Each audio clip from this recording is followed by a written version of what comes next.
Hey guys, David here, and this video is brought to you by Hidaro.com. Today we're going to go over how to read data in from a simple text file.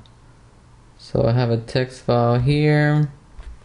I call this sample.txt, and it is tiny and easy. It has a column for gender, another column for a name, and the last column is age.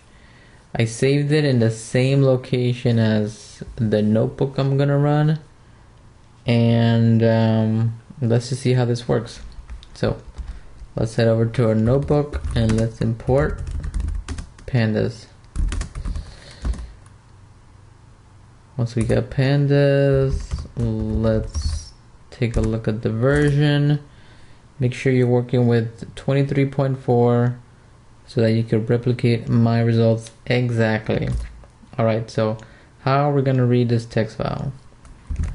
Let's stick it in a variable called df, and pandas has a bunch of read underscore something functions or methods, however you want to call them, and you could get data from various places.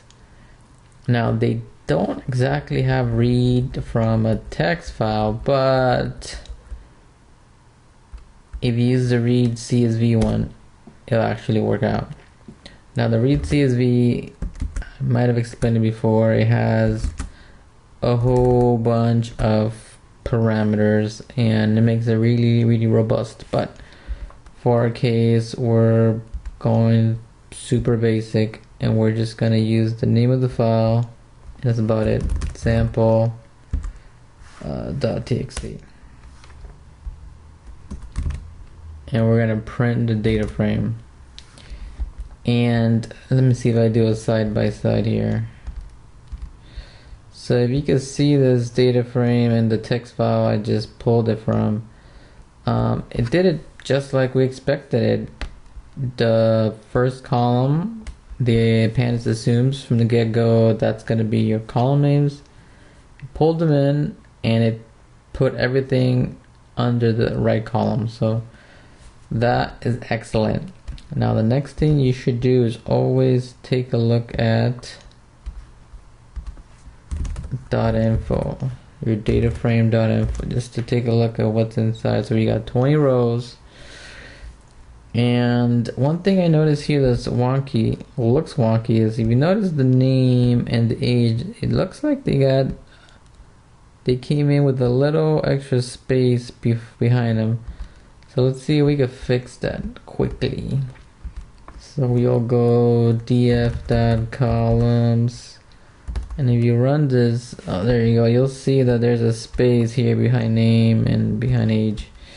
So we could easily fix that. There is, you could do .string and you go .strip, and that should get rid of it. There you go. And to apply those changes to our data frame, you'll see that the df.columns, the ones that have that extra space, are going to equal these to the right, which we stripped the space out of the way. So when you run this, you should be okay. If you rerun this .info, you should not see the space. And there you go, this index looks much better. And the great thing about Pandas is once you get your data inside a data frame, like so, we could do things like let's create a little group, group by, and we're gonna, let's say we group by gender, and let's say we wanted to get the median. And of course the median is probably only going to be by age because it expects a number. So if you run this, you'll see females median age is 43, males median age is 44.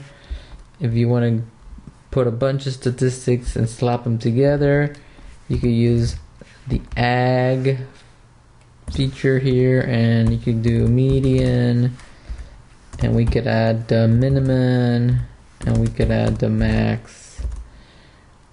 And then you'll have the median for females and males, the minimum and the maximum for females and males, and you can go crazy here. So that's the cool part about Pandas. You pull your data in and you can do all sorts of things with it. So hope you like this quick video. Don't forget to go to the description if you want to enroll in my free Pandas course. Thank you.